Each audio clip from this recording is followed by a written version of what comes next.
প্ৰতিজন অনুৰাগীৰ চকুত দুখৰ সাগৰ কিন্তু হৃদয়েৰে তেওঁলোকে জুবিনৰ উপস্থিতি অনুভৱ কৰিছে কিন্তু নিশা হলেই এই জুবিন ক্ষেত্ৰ অতি ৰহস্যময় হৈ পৰে এই শোকৰ মাজতে জুবিন ক্ষেত্ৰত ঘটিছে এক অভূতপূৰ্ব ঘটনা সেই অলৌকিক তথা অদ্ভুত ঘটনাটোৰ কথা কোৱাৰ পূৰ্বে আপোনালৈ আমাৰ এটাই অনুৰোধ আপুনি যদি জুবিন গাৰ্গে উচিত ন্যায় পোৱাটো বিচাৰে দুখীয়ে দৃষ্টান্তমূলক শাস্তি পোৱাটো যদি বিচাৰে তেন্তে কমেণ্টত #JusticeForJubin Garg বুলি লিখি ভিডিঅ'টো এটা লাইক কৰি দিয়ক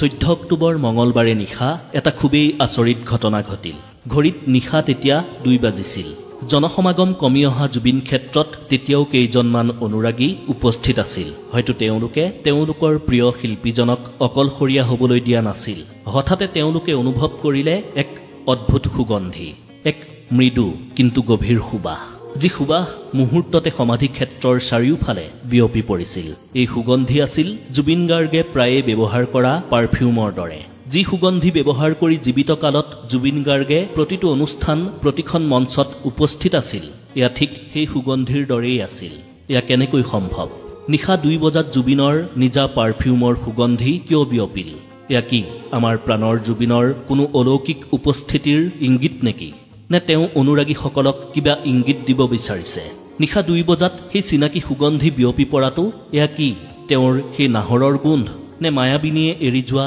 সেই সুবাস নে প্ৰাণৰ জুবিনে আমাক শেষবাৰৰ বাবে দিয়া এক আবেগিক মৰম নিশা জুবিন ক্ষেত্ৰত উপস্থিত থকা অনুৰাগীসকলৰ মুখৰ কথা শুনিলে আপোনাৰ গাৰনুম শিয়ৰি উঠিব তেওঁলোকৰ মতে এই সুগন্ধি যেন জুবিনদাৰ আত্মাৰ চিনাকি আহ্বান মঙলবাৰে মাজনিশা উপস্থিত থকা দুজনমান অনুৰাগীয়ে কৈছে যে তেওঁলোকে যেতিয়া মায়াবিনী ৰাতিৰ বুকুত গীতটো গাই আছিল তেতিয়া লাহে লাহে তেওঁলোকে নাকত সেই সুগন্ধি অনুভৱ কৰিছিল আৰু ক্ৰমান্বয়ে সেই সুগন্ধি গোটেই সমাধিৰ চৌপাশে বিয়পি পৰিছিল কেৱল সিমানেই নহয় মায়াবিনী ৰাতিৰ বুকুত গীতটো গাই থাকোতে হঠাৎ হেনো জুনৰ পোহৰটো আহি জুবিনদাৰ সমাধিত পৰিছিল অনুৰাগীৰ মতে যেন জুবিনদাই নিজেই স্বৰ্গৰ পৰা তেওঁলোকৰ গান শুনি আছিল আচলতে এয়া কোনো ভূত প্ৰেতৰ কাহিনী নহয় এয়া ভালপোৱাৰ কাহিনী এয়া এক অনুভৱৰ কাহিনী এই প্ৰেমেৰে গঢ় লোৱা অনুভৱেই হৈছে জুবিনদাৰ সমাধি ক্ষেত্ৰৰ প্ৰতি নিশাৰ অলৌকিকতা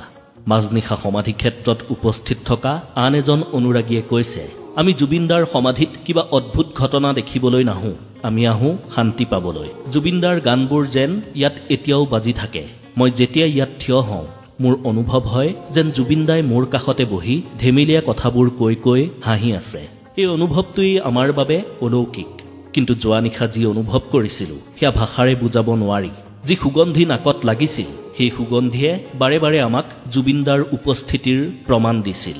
মঙলবাৰে নিশা জুবিনৰ সমাধিত যি সুগন্ধি বিয়পি পৰিছিল সেই কথাটো বহুতে বিশ্বাস কৰিবলৈ টান পাব পাৰে বহুতে ক'ব পাৰে যে এয়া ধূপচাকি বা মমবাতিৰ সুগন্ধিৰ প্ৰতিক্ৰিয়া বায়ুৰ উষ্ণতা বা চাপৰ তাৰতম্যৰ ফলত দীৰ্ঘদিন ধৰি সেই স্থানত জ্বলি থকা ধূপচাকি মমবাতিৰ গুণ মিশ্ৰিত হৈ নিশা হয়তো বেছিকৈ বিয়পিব পাৰে লগতে কিছুমান সুগন্ধিযুক্ত গছলতাৰ গোন্ধ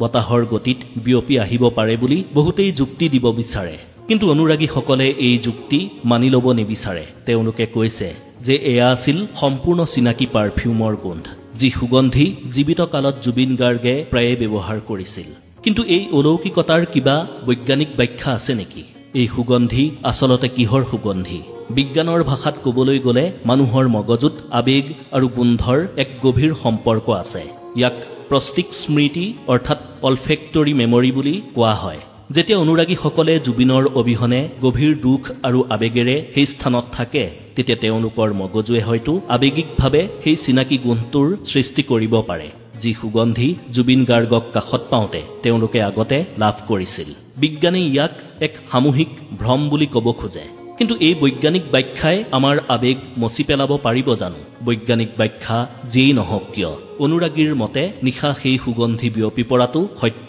আৰু এয়া জুবিন গাৰ্গৰে সুগন্ধি বুলি তেওঁলোকে অনুভৱ কৰে তেওঁলোকৰ মতে সেই সুগন্ধিয়ে আমাক প্ৰাণৰ জুবিনৰ উপস্থিতিৰ ইংগিত দিছিল হয়তো জুবিনদাই ক'ব খুজিছিল যে মই যোৱা নাই মই আছো তোমালোকৰ প্ৰেমৰ মাজত মই আজিও জীয়াই আছো তেওঁৰ আত্মা আজিও এই প্ৰেমৰ বান্ধোনেৰে আমাৰ মাজত ঘূৰি ফুৰিছে সেইবাবেই তেওঁৰ সমাধি ক্ষেত্ৰ আজি এক ঐশ্বৰিক শক্তি ক্ষেত্ৰলৈ পৰিণত হৈছে বুলি অনুৰাগীয়ে প্ৰকাশ কৰিছে প্ৰিয় দৰ্শক কিছুমান মানুহৰ মৃত্যু নহয় তেওঁলোক সজীৱ হৈ থাকে কোটি কোটি মানুহৰ অনুভৱত সোণাপুৰৰ কমাৰকুছিৰ জুবিন ক্ষেত্ৰ কেৱল এটা সমাধিস্থল নহয় এয়া এক আধ্যাত্মিক স্থান য'ত অনুৰাগী আৰু শিল্পীৰ মাজৰ প্ৰেমৰ কাহিনীয়ে প্ৰতিদিনে নতুন ৰূপ লৈছে যিটো প্ৰেমে লাখ লাখ মানুহক একত্ৰিত কৰে যিটো শক্তিয়ে এজন মানুহৰ মৃত্যুৰ পিছতো তেওঁক জীৱিত কৰি ৰাখে সেইটোৱেই আচল অলৌকিক শক্তি জুবিনৰ সমাধিত ঘটা কোনো ধৰণৰ তথাকথিত অলৌকিক ঘটনাৰ প্ৰমাণৰ প্ৰয়োজন নাই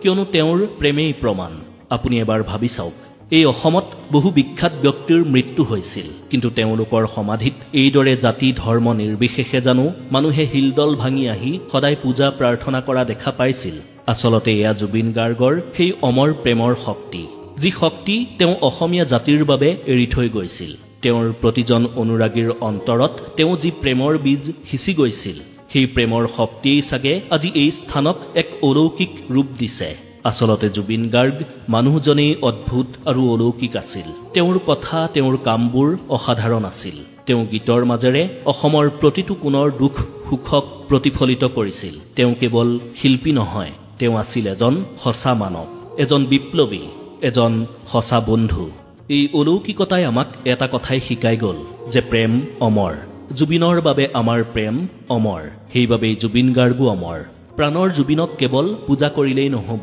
তেওঁৰ অমৰ সুৰসমূহক আমি চিৰদিন জীয়াই ৰাখিব লাগিব তেওঁৰ আধৰুৱা সপোনবোৰক আমি পূৰ্ণ কৰিব লাগিব